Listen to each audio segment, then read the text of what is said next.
Hey everybody, glad to be here tonight. My name's Rob Rebick. I am from Longmont, Colorado, and I was asked to give a little talk on our business. We have a business called Aupa that makes grass-fed beef bars. It's kind of similar to pemmican. My wife and I do the business together. She's very instrumental in it, and I want to give her props right away for it. She's back in the back room watching our two little kids. So that's a full-time job on its own. I'm sure some of you know that. So I'll give you a little history of myself real quick. I've always been into technology and engineering. My uncle was a huge inspiration to me as a little kid, electrical engineering.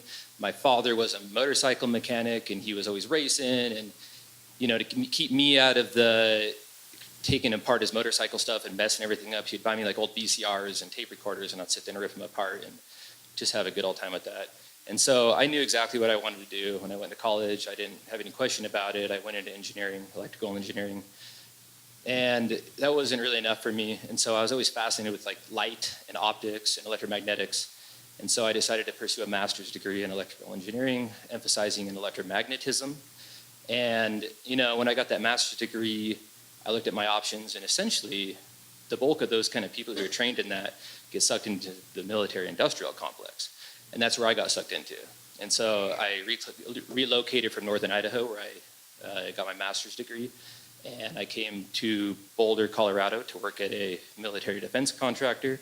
And I worked there for 10 years or so. And I had a lot of fun. I had a little problems with kind of some of the work I was doing, but I was the only person in my whole company who was like vocal about what I didn't want to work on, what I did. And so, and I was also the same way. I was known as Bitcoin Rob at my entire company. Like, people's wives or husbands didn't know me by my full name, Robert, but they call me Bitcoin Rob. Anyway, so here comes COVID. I'm a pretty stubborn individual. I decided to exercise my medical freedoms, and I was punished for that pretty severely. And I left my career. And it was kind of a silver lining, because I'm very happy I had Bitcoin during that time, because it got me through that. And I wanted to do something where I could raise my kids and give back to the local community more, support the local food system, as I've always been super into gardening and like homesteading. That's essentially what we do with our lives. We homestead and we garden, raise kids.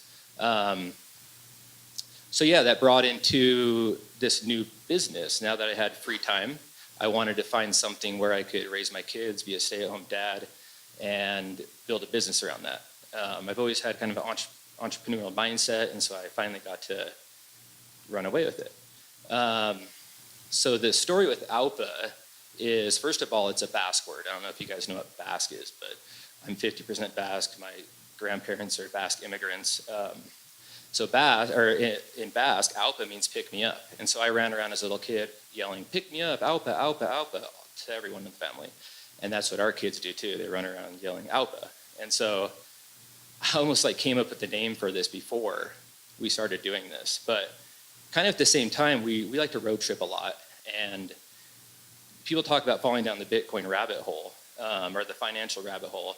And I did that from like 2013 on. And about 2019 or so, I fell pretty far down the health and food rabbit hole.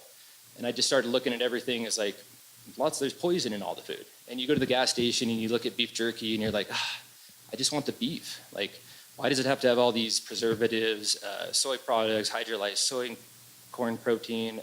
Just the list goes on. Just go look at some ingredients sometime. You'll know what I'm talking about.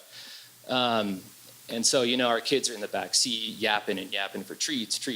And I couldn't give them like the candy. I'm not a dad who gives them like Skittles and stuff. So we eventually we knew about pemmican.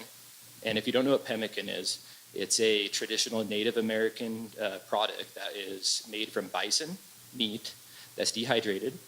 And then they take the fat, which is called suet, they render it down, and they pack it in a leather bag. They take the pulverized meat and they pack it with tallow, or bison tallow.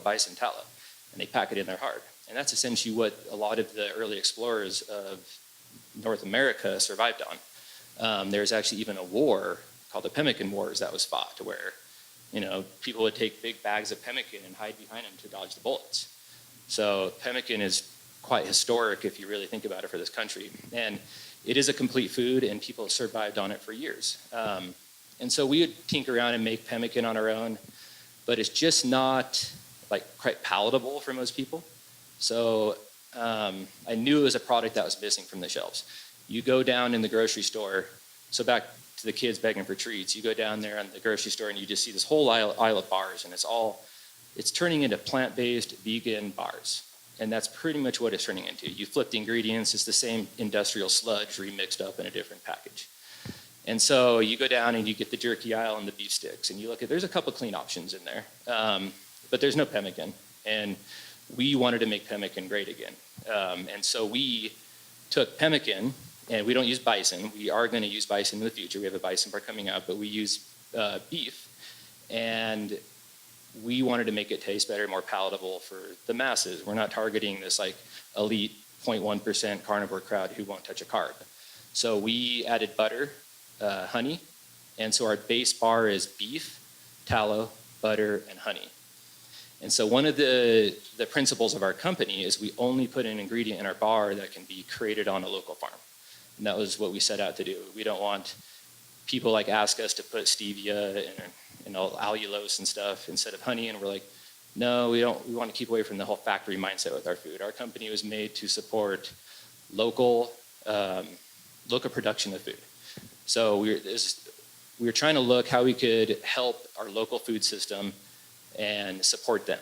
And we're also like Bitcoiners at heart. And just to say, we also take Monero because we do like Monero too.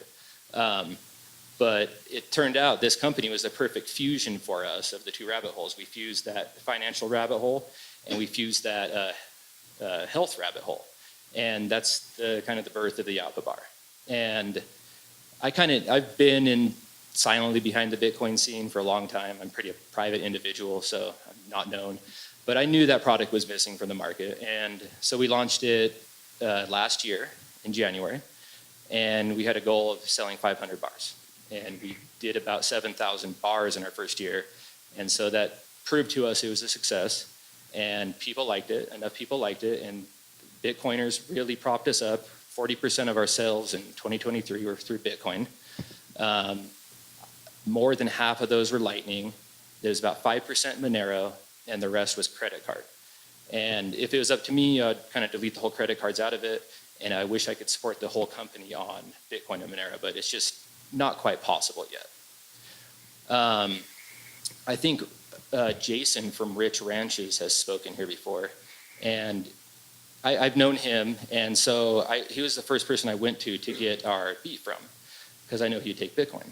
And he was just too small of an operation to really get us the quite amounts consistently. So we went to another rancher outside of Denver, Flying B-Bar Ranch, and they don't do Bitcoin. They're scared of it. Like one of the sons is like an ex-banker, and I was like, okay, this is going to be a tough battle. So I grinded them for the whole year, and then earlier this year he called me up and said, you know what, I'm gonna take Bitcoin from you next time I pick it up. And I was like, sweet, that's what we want. And so we're trying to slowly get all of our inputs through Bitcoin, and I'd love to sell even more through our customer base through Bitcoin and Monero. Turns out I can't really use Monero to buy beef. I mean, that's just the way it is right now. So we're using Bitcoin. But yeah, I'm pretty stoked to say that we have successfully created a semi-peer-to-peer Bitcoin environment where our customers buy bars in Bitcoin, and we turn around and funnel that Bitcoin directly back to 2 ranches in Colorado. So we're pretty proud of that. So yeah, let's see what else I have on here. Yeah, so I said, why Bitcoin and beef? And that's because of the 2 rabbit holes, and it's something I'm super passionate about. I mean, I had a career in engineering, and I loved engineering, but I would talk about Bitcoin nonstop to people. Like, I'm that guy that could just go on all night and talk about it. And I did, and some people got sick of me, and it is what it is. But the point being, I was so passionate about it that I had to create a company that did this. And just the benefits of being a Bitcoin company, it's like I wake up every day and I see some Bitcoiners trickle in, and it just lightens my heart up. I'm just like, oh yes, more Bitcoin orders, or Monero orders too. Credit card customers, you pay the full price, but Bitcoin Monero people, you get 10% off. So yeah, that's honestly what keeps me going these days in this company, is like seeing these Bitcoin purchases come in. And it's just, I'm my own bank. We run our own node at our office. We run a BTC Pay server. We do everything ourselves. There's no bank it touches. Obviously, some of our other inputs still come from the fiat system. We have to buy butter from certain suppliers, and our cranberries, blueberries, almonds, and pecans. Those people are not really on board yet. They're too bureaucratic, I guess. Their companies are too big to deal with it. But one day we'll figure it out, and our goal is 100% Bitcoin circulation. So yeah, that might be a tall goal, but I was blown away with 40% sales in 2023 through Bitcoin. Yeah, and some of the benefits we realized running a Bitcoin business so if you pay with a credit card, it's like a 3% transactional fee that we pay. So if you pay $100 in bars, we have to turn around and pay the credit card processor $3. In Bitcoin, the customer ends up paying the fee for the transaction because the Bitcoin comes in at $100, they pay the fee. Now, there's a point where the current block fee might be not economical. If you're buying our sample pack and it's a $3 processing fee, it's probably not worth it. But if you're buying we have pretty large orders sometimes, especially Bitcoiners. If you're buying like $300 in bars, well, a $2 mining fee is much better route for much better option for the fee. And that fee, the fee gets sent to the miners. I was going to say it goes to but yeah, so a big benefit of running a Bitcoin business is that the fee, the vendor fee is totally mixed around and it's much different. And there's no risk of chargebacks or anything like that. And obviously my favorite point is that it's fully transparent and it's something that we run ourselves. We don't have a bank. To me, that's so empowering that we can create an economy that uses Bitcoin without a bank. I don't have to get permission from anyone. Customer sends us money, it's directly to us. There's no you guys all know this, there's no middleman that can block it, no central authority. And to me, that's a big step in the direction of freedom and liberty as an American. And that's another pillar of our company is we like to source from American farms and ranches. We don't take any ingredients that are processed in a factory. It's all pure, natural, clean ingredients.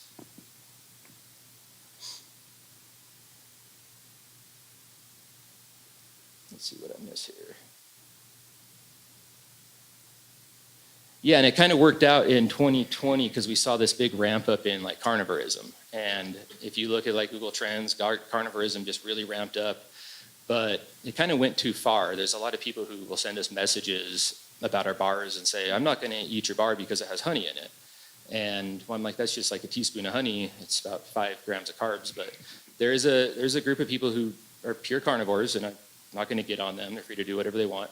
But our mission was to target this middle crowd, this 10 to 15% of people who are eating Cliff Bars and all these vegan bars and are thoroughly disappointed with them. Because like I said, it's literally the same industrial sludge whipped up in a new box. And another goal of ours was to not add any preservatives, dyes, any of that. So you look at our bar and it's beef, tallow, butter, honey, and cranberry pecan and blueberry almond. So that kind of segues into a little story from working with the USDA. So that has cost us more than any other, not hardware or asset, but any other fee we paid as a business is dealing with someone to interface with the USDA to figure out what the hell's going on. And so when it comes to us, we're not legally allowed to sell wholesale or out of the country because we have beef. We are stepping into getting that changed and becoming USDA certified, but that would have a USDA regulator and inspector standing behind me 40 hours a week. And keep in mind, this is a one-person shop. It's either my wife working it or me. So, and it's in our backyard. We refitted our garage and turned it into an industrial kitchen. So, and that was part of my point of being home, raising my kids. I walk outside in our garage and we have the whole industrial kitchen right there. So yeah, we'd have to supply an office and a toilet and have someone there 40 hours a week. And I believe if we go over 40 hours, that comes out of our budget. which would completely like destroy us as a company. So we don't know what we're going to do there. And dealing with Boulder County, they're not happy with us essentially being unregulated selling direct to customers. So we got all ready to go to the farmer's market this year, and we got the tent set up and we got paid the fee for the farmer's market, and the last minute they contact us and they say, well, who's regulating you? And we're like, well, the USDA is. And the USDA says, since we're selling direct to customer, we're good. And we pay someone, a top dog in the USDA actually we work with, and he says we're all good. It's not cool with Boulder County, so they booed us out of the farmer's market. So we have to have a full USDA. It's a big deal to go through this too. It takes a lot of inspections, and I already went through one of the mock inspections, and it's like, wow, all this stuff for just a little bar, really. But yeah, so that regulator oversight is really creeping down our throats for that, and I don't know what we're going to do. We would really like to get our bars into little mountain shops and hygiene and Lions and all these little shops that we'd really do well in, but we have our hands tied, and as a small business, they really make it difficult for you to succeed, I feel like.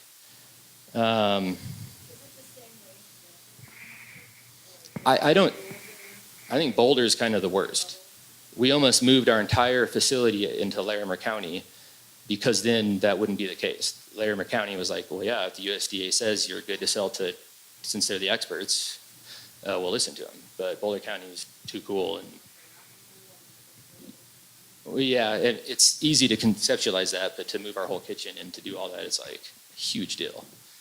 So right now we sell local. People want to come buy locally, or we sell mostly online. The cool thing is that we sell most of our orders to Colorado online. Oddly enough, Florida second.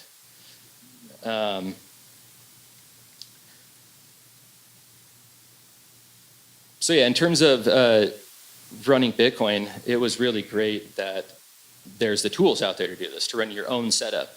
And I remember reaching out to Seth for privacy, and I was like, Seth, how do I have BTC Pay server set up, but I want to support Monero because I have this not huge, but a large group of people DMing me on Twitter about how I need to accept Monero.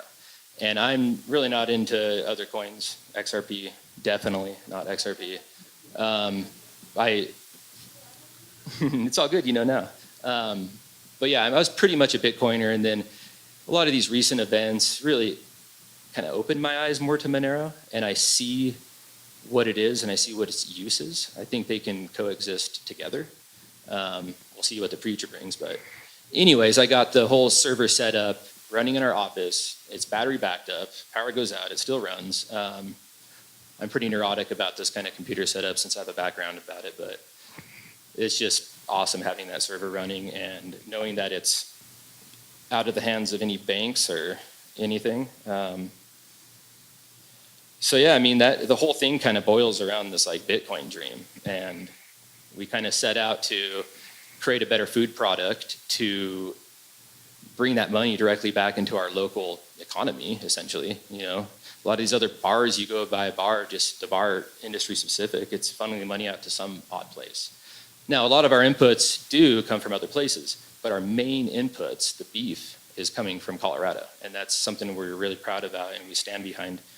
Yeah, and I think there's something odd about Bitcoin and beef, and they just go together very well. You'll find a lot of Bitcoiners are really into beef because beef isn't like fiat food. You got fiat money, you got Bitcoin, you got beef, and you have like fiat food. Not to say everything that's not beef is trash, but animal-based eating is part of our history. Now, a new thing for me dealing with was all the taxes and the implications of that, and dealing with the small business taxes. But at the end of the day, it wasn't that difficult. We run our Aupa business that we keep all of our assets in Bitcoin. When we need dollars, we convert into fiat and then buy our stuff or pay our bills. Every excess dollar essentially gets put into Bitcoin and stored. And that blows some people's minds. Like some of my family members can't even take that. That's how I know I'm doing it right. But yeah, the whole thing for me in Aupa is just this exercise in freedom and liberty. You take Bitcoin and you have beef, and especially this regenerative beef, like Jason Rich is out there. He's like doing proof of work out on the grass, restoring the landscape. Cattle can be like this instrument of destruction, like in feedlots. They can destroy the landscape and cause a lot of environmental destruction, or they can be a tool of like change and like regeneration. And I don't think people much know about that latter part. There's a huge positive consequences to regeneratively raised cattle. And I'd say there's far, far more feedlot-based cattle than there is regenerative, and we definitely aren't into that. Yeah, so I mean, that kind of sums it up. To me, it's all about the Bitcoin dream and how we can fight back and take our liberties and freedoms back. We all deserve the right to privacy, and that's why Monero is part of our shebang. Yeah, I mean, I almost look at Bitcoin as a cyber weapon and something that we can use together collectively. Bitcoin and Monero is like a cyber weapon to kind of our last hope to dig back from what we're in right now. What's up? Oh. That's kind of it right now, so I'm ready for questions and answers. You said that about half of your income came through Lightning. So do you use Lightning a lot? Yeah, so in 2023, 40% of our total revenue was Bitcoin. That includes on-chain and Lightning. And I would say probably 30% was Lightning of that 40%. Or no, like 70% was Lightning. It was way over half. Okay. Okay. And regarding Lightning, was it mostly for small buying, like 1-2 bars, or it was also for big amount of product? So yeah, we sell single bars. We sell a three bar sample pack, and then we sell 10-bar cases. I should have said that earlier. But at the beginning, in the first 3 or 4 months, we were selling like all these sample packs and a few cases every now and then, and very few bars. I think we've only sold just a handful of single bars because it's not economical to pay, for a bar and then pay the same price for shipping. Yeah, and I believe it's Lightning very good for very small packages. Right. It depends on what it costs to get the miners to transact. Sometimes it's only like 50 cents fee, and if you're paying $100, who really cares? You're using Bitcoin, so. Yeah, but Lightning is instrumental when the mempool's jammed and people have open channels, and a lot of our customers certainly implement that. And we see, Lightning transactions getting settled from like the $18 sample pack all the way up to $600 or more. Oh yeah, we definitely settle large orders on Lightning.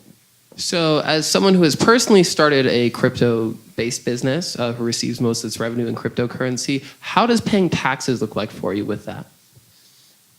Well, so when we get paid in Bitcoin for a bar, we hold that Bitcoin, and then I'll have to ask my accountant the details, but we essentially hold it as an asset. So then when we go to sell it, we have a formed cost basis at the date of sell for the bars. So right when we sell a package of bars, that is the cost basis for the Bitcoin. The Bitcoin goes into our treasury or whatever. And then when we go to sell it, that's the tax footprint right there. And then we have to pay the tax on the cost basis plus whatever it depreciated or appreciated. And then we're just a simple LLC, and so we kind of just filed it jointly, and it's pretty simple, really. I mean, I think people kind of get scared of it, but it's the way I understand it, it's no different than like any other asset you would own. Might be wrong, definitely not a tax professional. Yeah. How did you get your business visibility at first? How did you start marketing and selling your product? What kind of audience did you find? Was it in person or all online, or how did you break through to get so much awareness? Right. So like I said, I've been kind of lurking in the shadows on Bitcoin Twitter from like 2012 to like since we started the business, kind of a viewer. So I saw this demand for it, and I knew it was there, and we kind of just jumped in on Twitter, essentially, fully Twitter. We spent, I think, like $3,000 in advertising in 2023, or $3,050 in advertising, and $3,000 of that was to a podcast. So then we spent $50 on one ad. So we really haven't done any advertising or marketing. because we're a little nervous of growing too fast and not being able to fulfill a lot of orders. So we have the freedom and I guess privilege right now to kind of grow it at a slow rate, and that's kind of what we're looking to do. But yeah, essentially we grew it from Twitter. A little bit of Instagram, but Twitter. Yeah. So I like how you mentioned like being your own bank, like running your own node, using Lightning and all that. I'm curious, what's like your hardware cost? Because for me personally, like I run my own node. I'm starting to like open up my own like Lightning channels, and obviously like I believe in like the Bitcoin economy. Makes a lot of sense, especially if people want to avoid some taxes. We can talk about that later. But yeah, I'm just curious, like what are like your hardware costs, being that you do it all at your house. You talked about the backup generators, like the battery packs in case the power goes down. I'm just curious about your hardware costs in case someone else wanted to start a small Bitcoin business. Cool. Yeah, that's a great question. So I repurposed an old Dell R270 server that I bought on eBay for probably like $300. And I also put in a bunch of NAS drives, but that's not really applicable to this. So about a $300 server. The software's free. I have a series of hardware wallets that I manage the seeds, and so those are $50 to $100-ish, depending on what you choose. I'm pretty savvy, so I could set everything up myself, and I essentially got 200 amp hour batteries for like $300. I have a battery backup AC or DC to AC converter, a couple $100 maybe. I pay for a few Nginx proxy services to hide our IP address, because when you expose a BTC Pay server and you expose that to the world and you don't do anything to hide yourself, you're kind of putting a target on your back. So there's that whole aspect of this. Like if you do this and you expose yourself to the web, you need to understand that you just don't want to like expose your IP address, and you need to get behind some protection. And that's a Linode server I rent for like $10 a month.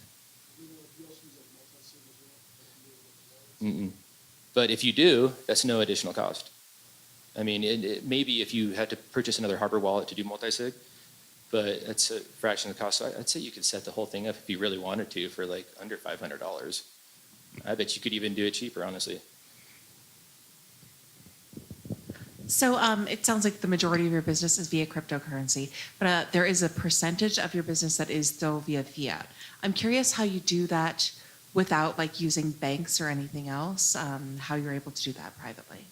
Oh, so the fiat portion is through Stripe. So it is through the central bank fiat system. There's no escaping that.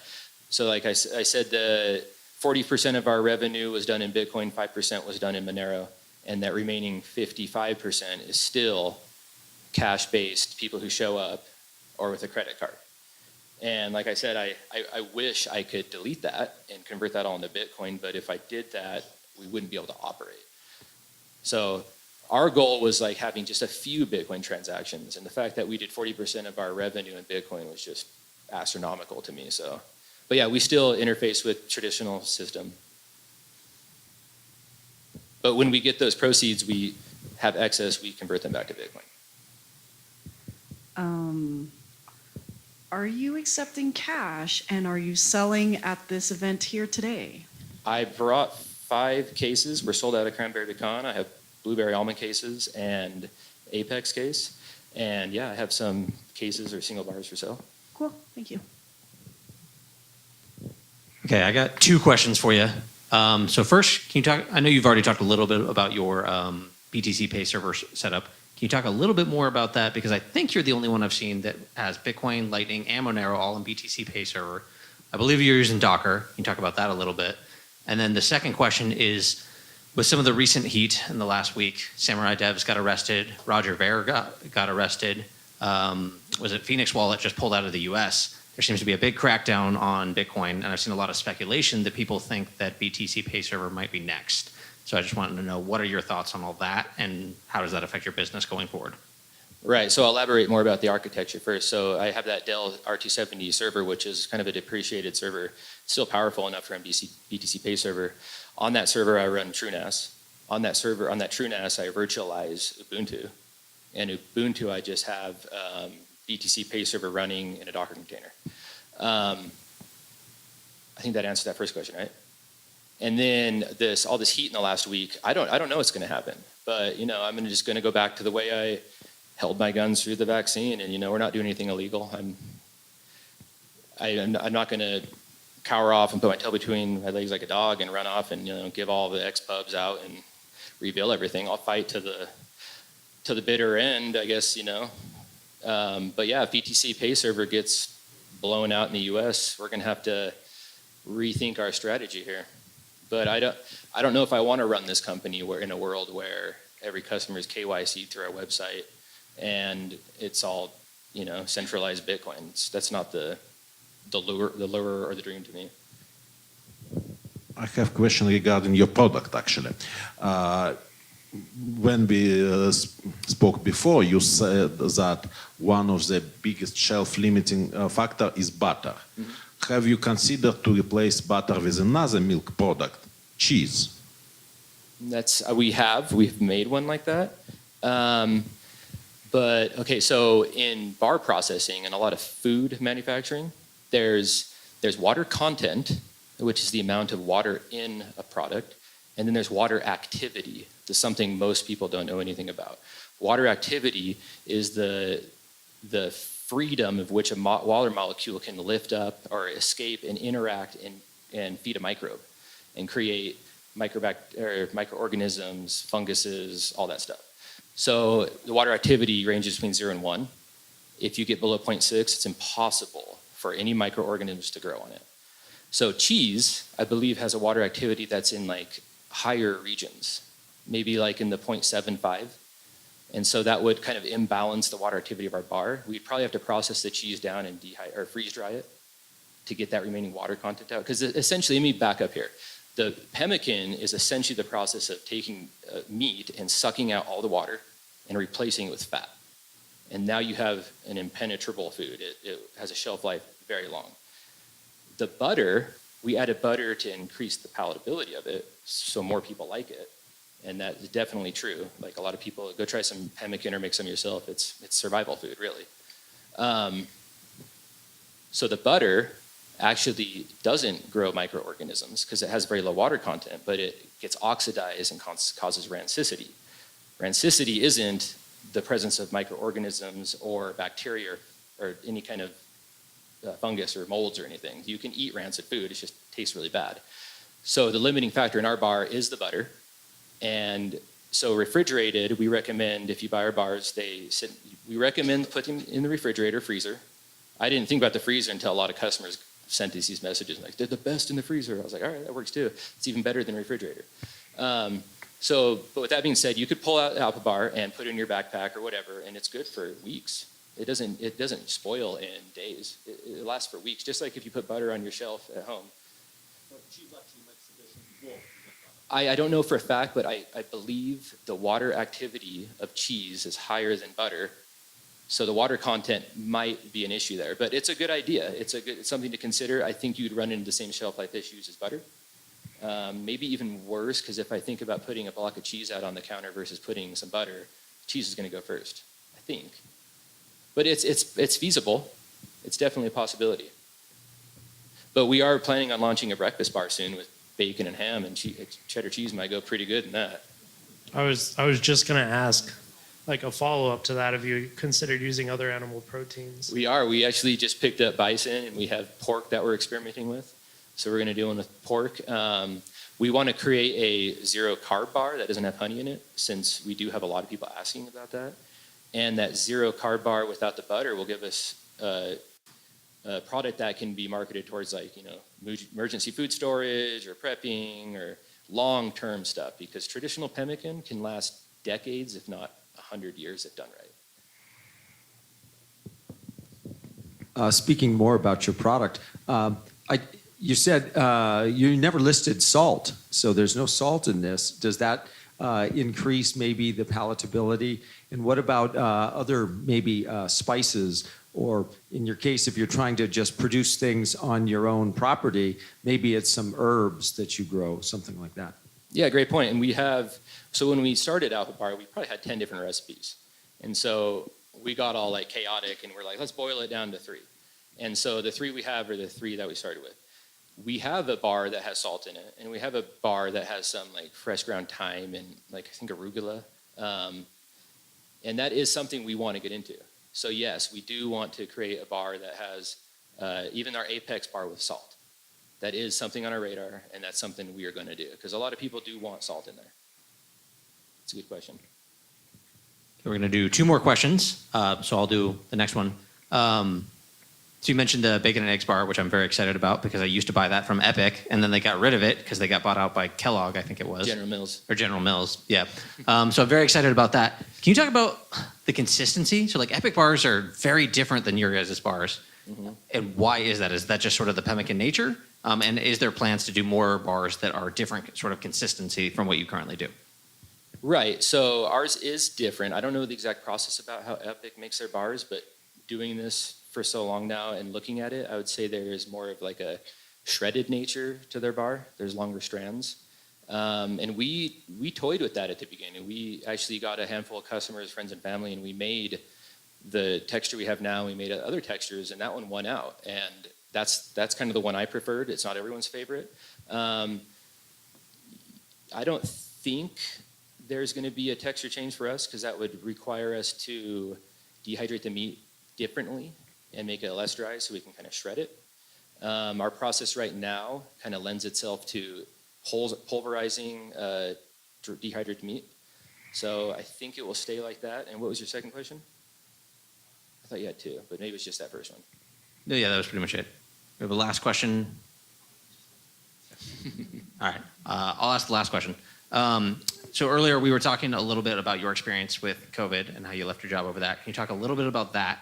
And then 2, can you talk about some of your other endeavors? I believe you did a course with Tristan, who's a former speaker here as well. Can you talk about that a little bit too? Oh, right, yeah.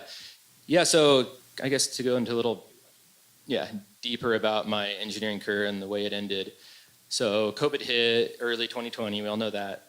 About a month later, we were sent home permanently. And before that, it was 100% engineering in an office. I worked in a big lab. Everyone was face-to-face doing things. COVID came, and we're all sitting here at home and just like at our computers at home. So I'm pretty motivated individual, and so I knew I was going to be working at home. And since I was an engineer and not a technician, I had the freedom to be on the computer more than I needed to be physically with the hardware. So I would interface with technicians, and it all worked well. I was at my home. I actually built a shed, like, I don't know, a 30 by 20 foot shed, and that was my home office. Because I went nuts with my little kids running around trying to share the front room, computer at home, and all that stuff. So point being, I was at home for about 2 years working remotely, 1.5 years. And then Biden's executive order came down and pretty much said that even if I'm a remote employee for a military industrial contractor, I had to be vaccinated. And I said, that's just ridiculous. I'm at home 100% of the time. When I go back to my company, I have to do this weird ordeal if this cart comes out, and I have to put my stuff in the box. It has to sit for 3 days and sterilize, whatever. So it was just absurdity. And so at my work, we got this email, and it said, it was a company-wide email, 150 employees or so. And it said, you need to submit your COVID vaccination. And so I ignored it. And then 3 months went by, and it came out again, and I ignored it. And then it started heating up, and they introduced a lottery. They said, I can't remember the exact numbers, but it was something like 75% of the employees get vaccinated, show proof of vaccination. We'll raffle out $500 prizes or something. And I was like, that's bullshit. It's not like legal to do or something. I don't know. It doesn't seem right. Anyways, I ignored it again, right? And anyone who knew me interpersonally is like, oh, Rob's never going to get that. I know how he is. He's stubborn as shit. And I'll die on that hill, that expression. But anyways, it came to a head. I actually hired an attorney here from Denver, and I tried to fight it for like 3 months and realized that since it wasn't something about my race or sex, I had no rights. And being the vaccination status in Colorado and pretty much any other state, you have no rights. And so it came to a head where I was getting terminated on, oddly, November 5th. And to save face, to try to find another engineering position, I decided to resign. And so I actually resigned very regretfully, or I didn't want to. I liked what I was doing. I actually had this whole transition going through COVID that I was going to become a remote 1099 contractor and be working 20 hours a week with the company. And this is just to frame things, I was a pretty exceptional employee there. I was getting, raises every year, and I was the head of like many programs. I don't know. Have you ever heard of the company GoGo? GoGo supplies in-flight wireless to all commercial flights. There's a little antenna on the bottom, GoGo. Yeah, I was the lead engineer that designed that whole system in there, and it probably made the company millions of dollars, and they kicked me out like a dog. And I always like to say it was 2 people fighting out of 150. It was me and a pregnant girl. And they kicked us both out the door on the same day. Well, the theoretical door, because we weren't physically in there. But yeah, so I'm someone who stands up for what I believe in, no matter what's going on. With that being said, I took the assessment and looked at COVID, and I realized I'm not a loaded gun being unvaccinated. I don't think the vaccine stops the transmissibility. I think this is a bunch of bullshit. And so why was I a threat? And so I stood to my guns, and I got terminated, and it all worked out. So, and again, I forgot your second question. Second question was other endeavors, your course with Tristan. Oh yeah, so since I have a 15, 17-year background in electromagnetic theory, EMFs, RF, military radar, military communications, this whole electromagnetic spectrum, I am also pretty on board about being cautious about EMFs, electromagnetic frequencies, especially non-native EMFs, the ones humans generate. And I know the whole thing is like, oh, it's non-ionizing, so it's not going to damage your DNA. But I frankly think that's nonsense. I think that even non-ionizing radiation is still a pervasive environmental toxin. And so I would be talking about that, and then I ran into Tristan kind of saying the same stuff. And he is also an engineer, but not specialized in electromagnetic theory. And so he asked me to come onto his course and kind of give some background about electromagnetics and what it is, light spectrum, microwaves, the current technology, 5G, and where it's going. So if you guys have questions about that, I could talk your ear off about that too. That's our talk. Give it up for Rob.